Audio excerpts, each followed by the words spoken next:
আল্লাহর নবী জনাবে মুহাম্মদ রাসূলুল্লাহ সাল্লাল্লাহু তাআলা আলাইহি ওয়াসাল্লাম দরুদ নবী আমার সাহাবা আবু বকরকে ডাক দিয়ে বলেন, সাহাবা আবু বকর, আমি তোমাদের চেহারার দিকে চেয়ে আমার পুরানো কথা মনে পড়ে যায়। হযরত আমিরুল মুমিনিন উমর ইবনুল খাত্তাব রাদিয়াল্লাহু তাআলা আনহু বাবা আল্লাহর নবীজির বাম পাশে আপনার বসা ছিলেন। হযরত ওমর নবীজির কাছে বাপজি আপনার দাঁড়িয়ে হাত ওখানা ধরে কেঁদে কেঁদে বললেন, ওগো আল্লাহর নবীজি, আপনি আমাদের চেহারার দিকে চেয়ে কেন কাঁদছেন? বলার বিশ্ব নবী বলেন, সাহাবা, আমি এখানে অনেকগুলো সাহাবার দিকে চেয়ে দেখছি রে বাবা, তোমরা যেদিন আমাকে চিনতে পারতা না। ওরে সাহাবা, এখানে অনেকগুলো সাহাবা দেখতে পাচ্ছি, তারা আমাকে ধরে ধরে মেরেছিল, আমি তাদের কাছে কলমার দাঁত দিতে গিয়েছিলাম। হযরতে আবু বকর নাই, ওমর ফারুক রাদিয়াল্লাহু তাআলা আনহু বাবা সঙ্গে সঙ্গে আল্লাহর নবীর হাত ওখানা জোরে ধরলেন। ওমর কেঁদে কেঁদে বলছেন, নবী বেয়াদবি হলে মাফ করবেন। ওগো আল্লাহর রাসূল, যেই দিন আমি আপনাকে চিনতে পেরেছিলাম না নবী গো, সেই দিন থেকে আমি আপনাকে তার আগে বিরোধিতা করতাম। ওগো নবীজি, জানতাম না বেঈমান আবু জেহেল আমাকে বলতো, লা তাসমাউ লিহাযাল কুরআন, খবরদার মুহাম্মদ সাল্লাল্লাহু আলাইহি ওয়াসাল্লামের কোরআনের কথা তুমি শুনে নাও। ওগো নবীজি, আমি আপনাকে দেখলি, সাহাবাদেরকে দেখলি, এভাবে কানে আঙুল দিয়ে ঘুরে ঘুরে হাঁটতাম, যেন আপনার কথাগুলো আমার কানে যেন না চলে আসে।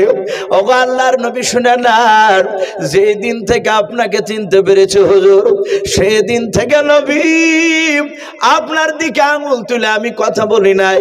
আর কোনো মানুষকে ওমর থাকতে গেলে আপনার সামনে কেউ আঙুল তুলে কথা বলতে পারে নাই। বলুন আলহামদুলিল্লাহ। ওগো রাসূল, আপনি আর কাঁদেন না, আপনাকে এখন তো আর কেউ আপনাকে আঙুল তুলে কথা বলে না। রাসূল, আমি কি ভালোবাসি না আপনাকে? হাদিসের ভাষায় এসেছে, আল্লাহ রাসূল সাল্লাল্লাহু তাআলা আলাইহি ওয়াসাল্লামের সাহাবা উমর, নবী বলেন, ওমর এত ভালোবাসতেন ঈমান আনার পরে আমাকে। রাসূল যতক্ষণ বাপজি ওমরের সামনে কথা বলতে, হযরত ওমর ফারুক রাদিয়াল্লাহু তাআলা আনহু এক সেকেন্ডের জন্য বাপজি এদিক ওদিক তাকাতেন না, একইভাবে রাসূলুল্লাহর চেহারার দিকে চেয়ে যে কথাগুলো শুনতেন। আল্লাহ রাসূল বলতেন মাঝে মাঝে, ওমর, আমি অনেক সাহাবাকে দেখতে পাই, তারা এদিক ওদিক তাকায়।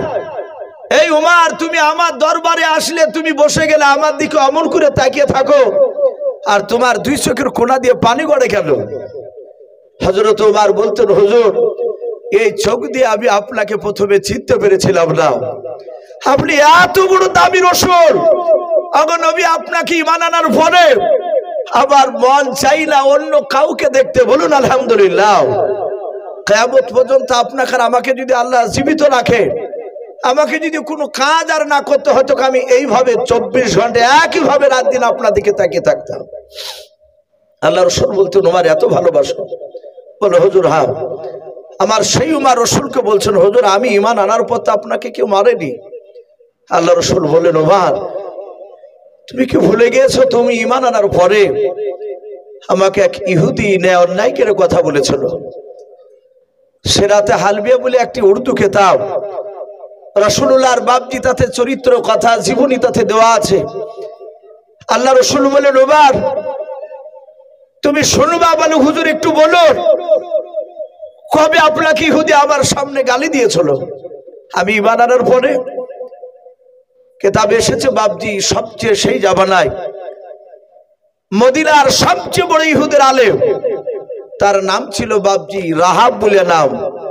তাওরাত জাবুর কিতাবের বাপজি সে বিখ্যাত হাফেজ ছিল। এখনো বর্তমান খ্রিস্টান গির্জায় যারা ইমামতি করে তাদেরকে পাদ্রী বলা হয়। ইহুদের আলেম সেই রাহাব পাদ্রী পণ্ডিত, সে তাওরাতে বাপজি পড়েছে আখিরি জামানার একজন রাসূল হবে। সেই নবী মুহাম্মদ সাল্লাল্লাহু আলাইহি ওয়াসাল্লামের চরিত্র সব ভালো, কিন্তু তার দুটো চরিত্র বাপজি আপনার নয়, দুটো গুণ। মুহাম্মদ সাল্লাল্লাহু আলাইহি ওয়াসাল্লামের সব গুণ ভালো, কিন্তু তার চেয়ে তার দুটো গুণ বাবজি আপনার সবচেয়ে আরো বড় মহৎ গুণ হবে, ভালো হবে। এক নাম্বার, মুহাম্মদ সাল্লাল্লাহু আলাইহি ওয়াসাল্লামের সামনে হাজারো অন্যায় করলে উনি অন্যায়কারীকে মাফ করে দিবেন। বলুন সুবহানাল্লাহ। আল্লাহ রসুলের বাপ যে আপনার, যিনি রসুল হবে, তিনি জীবনে আমানতের খেয়ানত করবেন না। এই দুটো গুণ বাবজি ইহুদের আলেম রাহাব কেতাবে পড়েছে। পড়ার পরে তার একটা ভাতিজা ছিল, কেউ লিখেছেন তার ভাতিজার নাম ছিল উসামা। তো সেই ইহুদির আলেম তার ভাতিজা উসামাকে ডেকে বলছে, ভাতিজা তুমি কোথায় যাবা? বলে, চাচাজি আপনি তো জানেন আমি শাম দেশে ব্যবসা করতে যাই। ইহুদির আলেম সেই রাহাব পাদ্রী বলল, ভাতিজা তুমি যদি শাম দেশে যাও, ওখানে গিয়ে যদি মানুষ বলা বলি করে যে আখিরি জামানার পয়গম্বর মুহাম্মদ রাসূলুল্লাহ সাল্লাল্লাহু আলাইহি ওয়াসাল্লাম এই মক্কা নগরে জন্ম নিয়েছে এবং উনি নবুয়তের দাওয়াত দিতে শুরু করেছে, তাবলীগের কাজ করছে, এই কথা যদি শুনতে পাও ভাতিজা, তাহলে একটু যত তাড়াতাড়ি পারো এসে আমাকে বলবা। বাবজি আমার সোনার লালেরা, এমন একজন রসুলকে আমরা পেয়েছিলাম যে রসুল মক্কাতে জন্ম নিয়েছে, মদিনাতে রসুলুল্লাহ যায়নি, অথচ মক্কা রসুলুল্লাহর নবুয়তের কথা মদিনায় পৌঁছে গিয়েছে। বলুন আলহামদুলিল্লাহ। শাম দেশে বুশরায় বিভিন্ন বাজারে বাবজি প্রচার হয়ে গিয়েছিল। আমরা কয়েক মাস হয়ে গেল বাবজি, ওই যে কর্ণাটকের একটা মুস্কান বলে একটা ইমানদার বোন আমার, অনেক মানুষের নামটা মনে আছে, কলেজে যাচ্ছিল, আর ওই সময় জোর করে বাবজি তার সামনে অন্য স্লোগান দিচ্ছিল, আর উনি সেই তার প্রতিবাদে যারা ইমানদার হয়, আল্লাহওয়ালা হয়, তারা বাবজি পৃথিবীর একমাত্র আল্লাহকে ছাড়া কাউকে ডরায় না, ভয় করে না। আপনি আমি যদি ভয় করি, জানতে হবে আমরা পূর্ণাঙ্গ ইমানদার মুমিন এখনো হতে পারিনি। কিন্তু রাসূলুল্লাহ বলেছেন যারা আল্লাহর ওপর ঈমান আনবে, আল্লাহকে যারা বিশ্বাস করে নেবে, ঈমান পূর্ণ হয়ে গেলে তারা আল্লাহকে ছাড়া কাউকে ভয় পায় না। উনি নারে তাকবীর বলে বাবজি সে বোনটা স্লোগান দিয়েছিল, মনে পড়ছে না আপনাদের?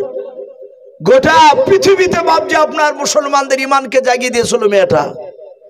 আমরা মেয়েটাকে বাস্তব চোখে দেখিনি, কিন্তু ইউটিউবে আমরা অনেকে বাবজি মোবাইলে দেখেছি সে বোনটাকে।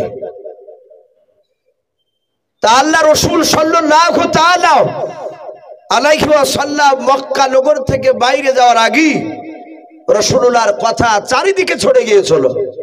কেন? কিতাবে লিখেছে বাবজি কাবা শরীফ সারা পৃথিবীর মধ্যে মধ্যস্থল জায়গা, আর কাবা এমন একটা কাবা যে সারা পৃথিবীর মানুষ সেখানে বাবজি হজ করতে যায়। আপনার আমার টাকা যদি বাবজি হয়ে যায়, ইসলামের শরিয়াতে যে বাবজি নেশাবে মালিক বলা হয়েছে, হজ যে বাবজি আপনার ফরজ, সবারই উপর নয়। তাহলে আপনার আমার উপর ফরজ হয়ে গেলে বাবজি হজ করতে না গেলে গুনাহ আছে। কিন্তু এখন আবার নতুন করে বাবজি একটা সিস্টেম উঠেছে, টাকা ফরজ হয়ে গেছে তার বড় হজ করা। চালাকি করে বলছে যে আমি উমরাতে যাচ্ছি, বড় করে খানা দিছে।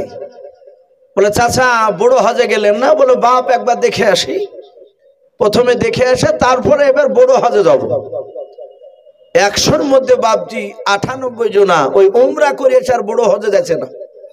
ওই টাকাকে বাঁচানোর লোকে, যে টাকা কম দেখছে উমরাতে, লোক জানবে যে মদিনায় গিয়েছিল, রাসূলের কবর জিয়ারত করেছে, যেখানে অনেকগুলো লোক।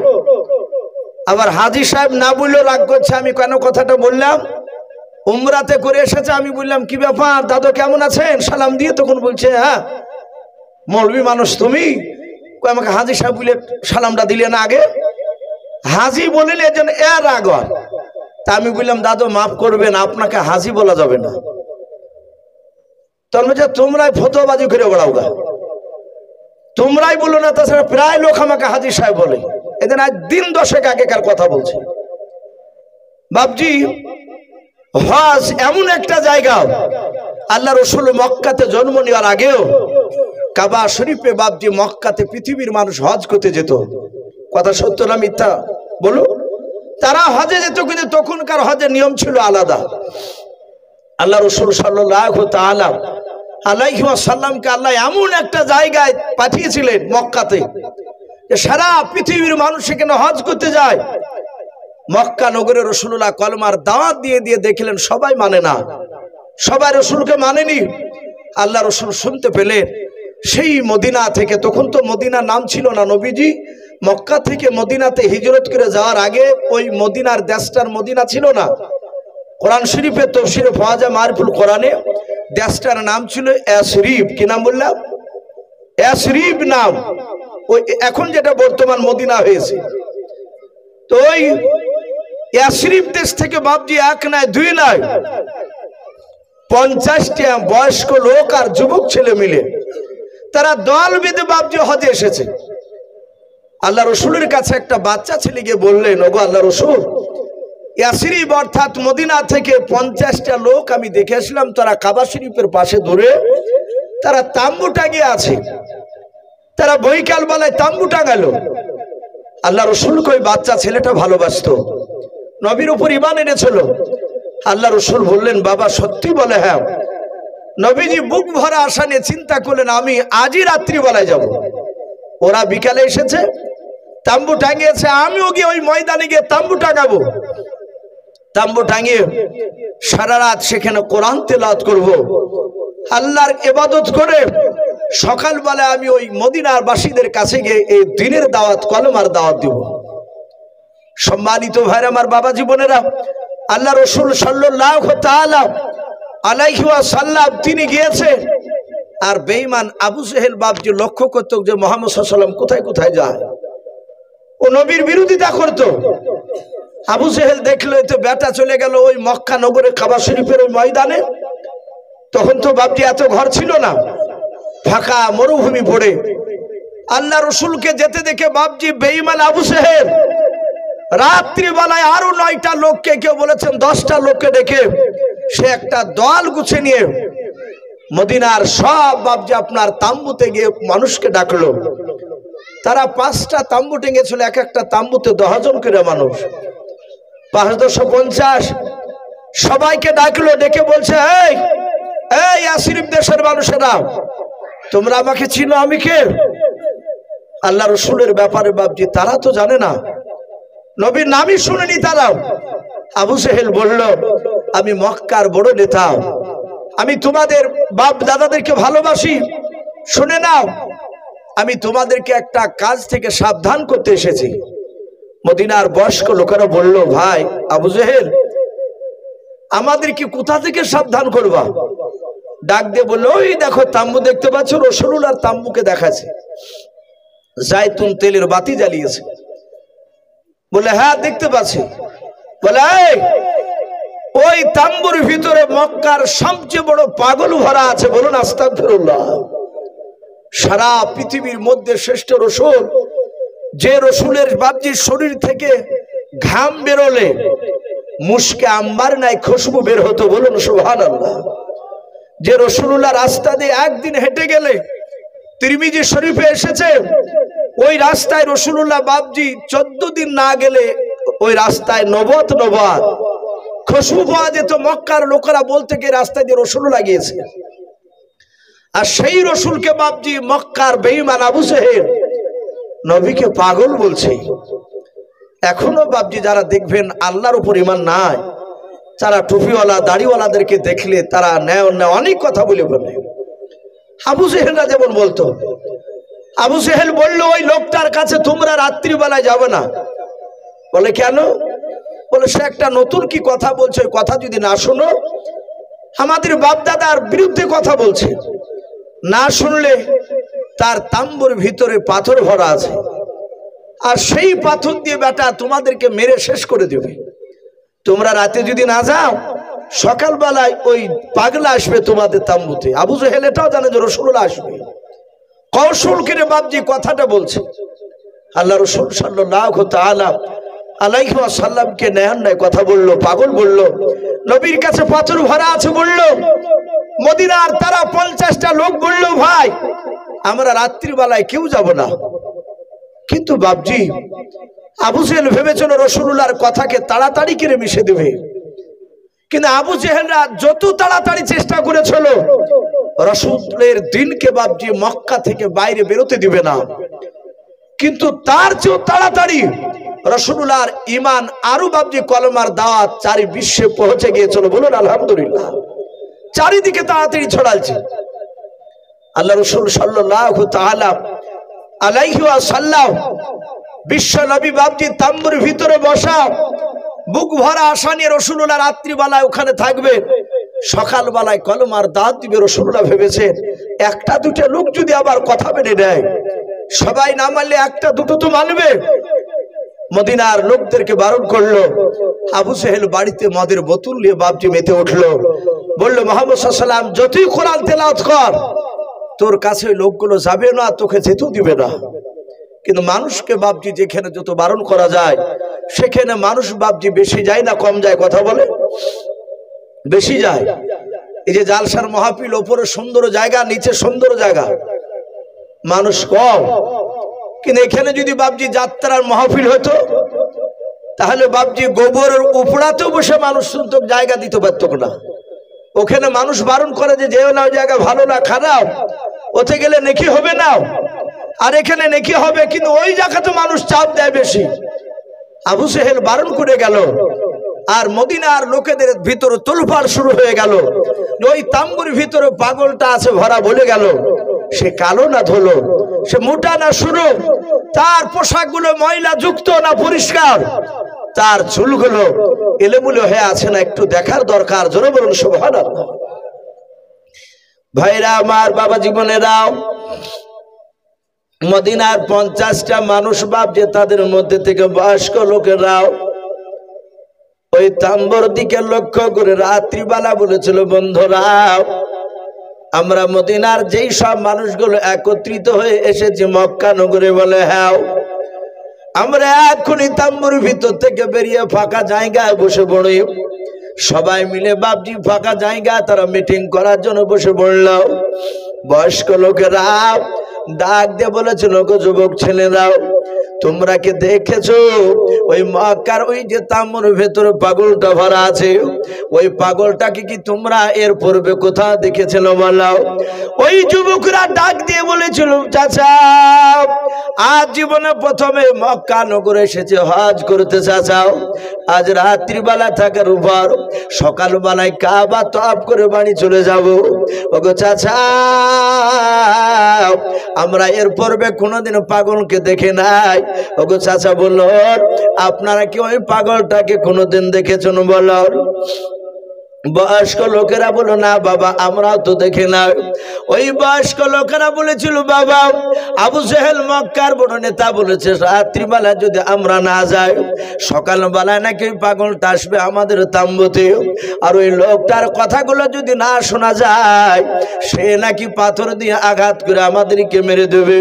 ওরে আমার যুবক ছেলেরা, সকালবেলা আসার আগে শুনে নাও, আজকে গভীর রাত্রিবেলায় ও যুবক ছেলেরা তোমরা সবাই নাও, মাত্র 10টা যুবক ছেলে দাঁড়িয়ে যাও। 10টা যুবক ছেলে তোমরা চুপি চুপি তোমরা অন্ধকারে গিয়াও ওই মক্কার নগরের যে পাগলটা তাম্বুর ভিতরে বসা আছে ওই তাম্বুর বাহির চারিদিক থেকে তোমরা উকি মেরে দেখে এসো। যদি প্রকৃতি পাগল হয় তাহলে আমরা আগামীকাল সকালবেলায় ওই পাগলকে আমাদের তাম্বুতে আসতে দেব না। যুবক ছেলেরা 10 জনায় বাপ যা হাত উঁচু করে দাঁড়িয়ে গেল, বলে চাচা আমরা 10 জনা যাব বলে হাও। যুবক ছেলেরা বাপ যে আপনার যখনই যেতে লাগলে বয়স্ক লোকেরা বলেছিল, বাবা তোমরা খালি হাতে যেও না। বলে কেন চাচাও? বলে আবু জেহেল বলেছে ওই পাগলটার কাছে নাকি পাথর ভরা আছে, তার কথা না শুনে নাকি পাথর দিয়ে মারবে রে বাবা। এই যুবকেরাও 10 জনায় তোমরা দুটো দুটো করে পাথর হাতে নিয়ে নাও, 10 জনায় 20টা পাথর নিয়ে নাও, আর চুপে চুপে তোমরা যাওয়ার পর ওই পাগলটা যদি তোমাদের পায়ের শব্দ যদি টের পেয়ে যায়, জানতে যদি পারে, আর ওই পাথর দিয়ে যদি তোমাদেরকে মারে রে বাবা, তোমরা পাথর দিয়ে মারতে মারতে পাগলটাকে শুধু মক্কা ছাড়া নাই গোটা পৃথিবী থেকে তাকে বিদায় করে দেওয়া। ওই যুবক ছেলের বাপটি মোটা মোটা তারা 10 জনায় দুটো দুটো করে বাপজি তারা দুই হাতে পাথর নিয়ে বাপজি চলে গেল। আল্লাহর নবী জনাবে মুহাম্মদ রাসূলুল্লাহ সাল্লাল্লাহু তাআলা আলাইহি ওয়াসাল্লাম দরদি নবী আমার তাম্বুর ভেতর বাপজি বসে বসে কাঁদেন আর বলেন, আল্লাহ মনে হয় তোমার দিনকার বেশি দিন টিকে রাখতে পারবো না।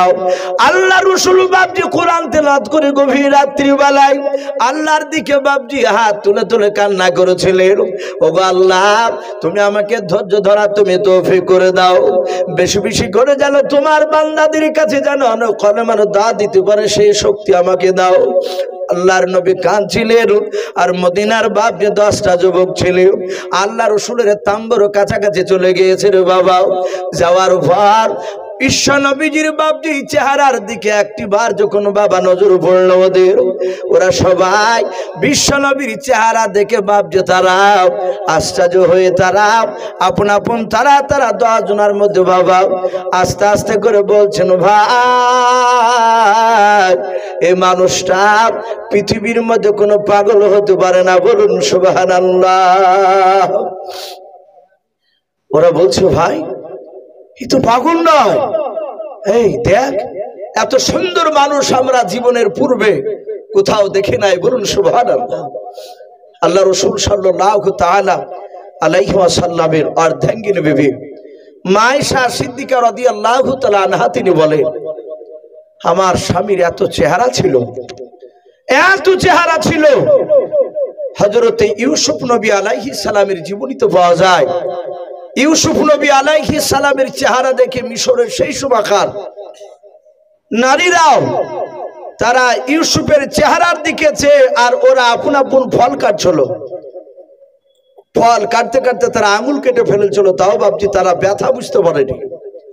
মা আয়েশা সিদ্দিকা রাদিয়াল্লাহু তাআলা আনহা তিনি বলেন যে ইউসুফ নবী আলাইহিস সালামের জায়গায় ইউসুফ নবী না হয়ে আমার পয়গম্বর মুহাম্মদ সাল্লাল্লাহু আলাইহি ওয়াসাল্লাম রাসূল যদি থাকতেন, তো ওই মিশরের নারীরাও তারা আঙুল নয়, তারা নিজের কলিজা কেটে ফেললো, টের পেত না। জোরে বলুন সুবহানাল্লাহ। এত সুন্দর। হযরত আবু বকর সিদ্দিক রাদিয়াল্লাহু তাআলা আনহু তিনি মাঝে মাঝে বলতেন, আমি রাসূলের চেহারার দিকে তাকাতাম আর আমি পূর্ণিমার চাঁদের দিকে দেখতাম। আবু বকর বলছেন, চাঁদে দাগ আছে তো রাসূলুল্লাহ চেহারাতে দাগ দেখতে পাওয়া যেত না, বলুন সুবহানাল্লাহ। এত সুন্দর চেহারা। আমার বিশ্বনবীর চোখের ভুরুগুলো এত সুন্দর ছিল, চুলগুলো এত মানান ছিল। আমার বিশ্বনবী রহমতের নবীর শরীরের গঠন দেখলে মানুষ মুগ্ধ হয়ে যেত। আর সেই রসুলের বাপজি চেহারার দিকে চেয়ে ওই মদিনার যুবকেরা বাপজি তারা বলাবলি করতে শুরু করেছে, ভাই এই লোকটা পাগল হতে পারে না। আবার বলছে, ভাই ওই আবু জেহেল বলল সে নাকি মানুষকে ধরে মারে তার কথা না শুনলে, কিন্তু ওর চেহারার দিকে দেখ, ওর চেহারার দিকে চেয়ে মনে হচ্ছে ওর দ্বারাতে কোনো মানুষকে মারা সম্ভব হতে পারে না, বলুন সুবহানাল্লাহ। বহু মানুষ আমরাও দেখতে পাই ভাই, কিছু মানুষ আছে বাপজি তার চেহারার দিকে তাকিয়ে কথা বলতে ভয় পায়। অনেকে আছে বলে, চাচা অমুক লোকটা নেই, বলে যাও সামনে চায়ের দোকানে। ছেলেটা গিয়ে আবার ঘুরে আসছে, বলে কি ব্যাপার বাবা ঘুরে আসলে কেন? বলে চাচা সাহস করে কথা বলতে পারলাম না, ভয় বলতে পারেনি। আমার বিশ্ব রসুলকে নবী রাস্তা দিয়ে হাঁটলে বাচ্চা ছেলেরা পর্যন্ত তার মায়ের দুধ খেত, আর যদি পাশ থেকে একটা ছেলে দৌড়ে গিয়ে বলতো ওই মুহাম্মদ সাল্লাল্লাহু আলাইহি ওয়াসাল্লাম আসছে, নবী আসছে, তো ওই বাচ্চা ছেলেটা তার মার স্তনার মুখে লেগে দুধ খেত না। ওর মা বলতো বাবা দুধ খা, বলে না মা আমি ওই নবীর কাছে যাবো। জোরে বলুন সুবহানাল্লাহ। নবীর কাছে গিয়ে ছুটে যেতে আমার বিশ্ব নবী তাদেরকে বুকের সাথে জড়ে ধরে চুমা দিতেন, আদর করতেন। আল্লাহ রাসূল সাল্লাল্লাহু তাআলা আলাইহি ওয়াসাল্লামকে কোন মানুষ ভয় পেত না কথা বলতে। এটা হচ্ছে ইমানদারের আলামত। আমার বিশ্ব নবী রহমতের নবীর চেহারার দিকে চেয়ে বলছে, ভাই এই লোকটা নবীকে মারতে পারে না, এই লোকটা এত ভালো, এরকম মানুষ আমরা পৃথিবীতে আমি মনে হচ্ছে প্রথম দেখলাম। ওরা আস্তে আস্তে বলাবলি করছে, ভয় আছে যদি পাগলটা যদি শুনে নেয়। আল্লাহ রসুলের কানে গিয়ে আওয়াজ গিয়েছে, আল্লাহর দরদি নবী জনাবে মুহাম্মদ রাসূলুল্লাহ সাল্লাল্লাহু তাআলা আলাইহি ওয়াসাল্লাম দরুদ নবী আমার আস্তে করে ডাক দিয়ে বলছেন, ওগো তাম্বুর বাইরে কারা? ওই যুবকদের কানে গিয়ে বাপজি আওয়াজটা ধাক্কা লাগলো। আল্লাহ রসুলের বাপজি গলার আওয়াজ এত সুন্দর মিষ্টি ছিল।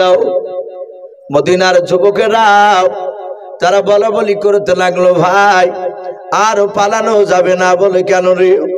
বলে ওই দেখো পাগলটা, যাকে আমরা পাগল বলে দেখতে এসেছিলাম, ওই পাগলটা আমাদের কথা আওয়াজগুলো শুনতে পেয়ে গিয়েছে, আমাদেরকে জিজ্ঞাসা করেছে কারাও, চলো আর পালাবো না, একটু আমরা তার সামনে একটু এগিয়ে যাই।